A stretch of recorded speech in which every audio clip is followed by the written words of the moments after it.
বিসমিল্লাহির রহমানির রহিম। আসসালামু আলাইকুম। কেমন আছেন সবাই? আশা করছি খুব ভালো আছেন। আমিও ভালো আছি আলহামদুলিল্লাহ। বরাবরের মতো একটি ভিডিও নিয়ে হাজির হয়ে গেলাম আপনাদের মাঝে। তো টুকিটাকি রান্না যতটুকু দুপুরে করি বা একটা দুটো রান্না শেয়ার করার চেষ্টা করি আপনাদের সাথে। তো আমি প্রথমে মেয়ের জন্য একটু তরকারি রান্না করে নেব।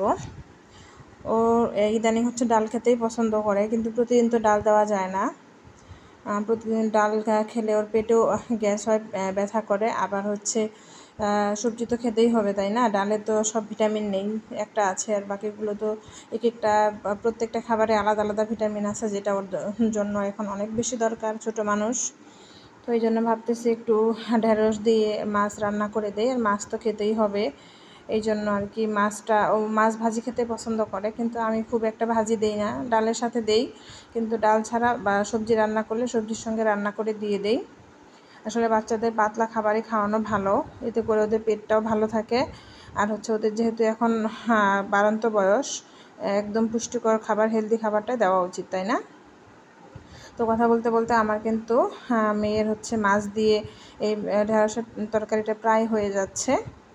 তো আমি ওটা পাশের চুলায় দিয়ে, আর এখন একটু গুঁড়া মাছের চচ্চড়ি করব। তার জন্য অনেকগুলো পেঁয়াজ দিয়েছি। আসলে গুঁড়া মাছ তো অল্প হয়ে যায়, এই জন্য আলু দিয়েছি। এখানে 2টা আলু না, মানে 1.5টা হবে আর কি, একটা আর অর্ধেক। অনেকগুলো পেঁয়াজ কাঁচামরিচ দিয়েছি, আলু, আদা রসুন বাটা দিলাম। তারপরে দিয়ে দিব লবণ, হলুদ, আর সামান্য মরিচের গুঁড়াও দিব, জিরার গুঁড়াও দিব। কাঁচামরিচ যেহেতু অনেক দিয়েছি, তাই জন্য মরিচের গুঁড়াটা কম দিয়েছি।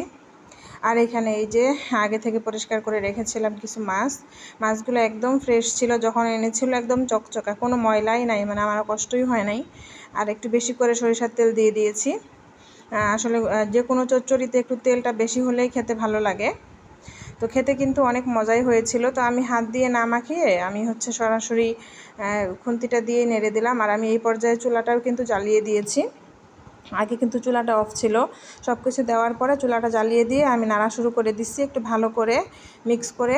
তারপরে পানি দিতে হবে। হ্যাঁ, পানিটা অবশ্যই বুঝে দিতে হবে, যেহেতু একদমই ছোট মাছ, আর এগুলো সেদ্ধ হতে সময় লাগে না। এই জন্য খুব বেশি পানি দিলে কিন্তু চচ্চড়িটা হবে না ভালো। আর আমি শুধু এই যে আলুটা, যেহেতু আমাদের বাড়ির পুরাতন আলুটার জন্যই যতটুকু পানি দিয়েছি। তো আমি ঢেকে দিলাম। ঢেকে চুলার আঁচটা আমি মিডিয়ামে রেখেছিলাম। তো এই যে 5 মিনিট পরে আর একটু নেড়ে দিচ্ছি। একটু না নাড়লেই ভালো হতো, তারপরে একটু উপর নিচ করে দিলাম, যেহেতু আলুগুলো শক্ত, আগেই বলেছিলাম বাড়ির আলু। তো আমি ভালো করে নেড়ে চেড়ে আবার ঢেকে দিয়েছি। কিছুক্ষণ পরে এই যে এটা কিন্তু প্রায় শুকিয়ে আসছে।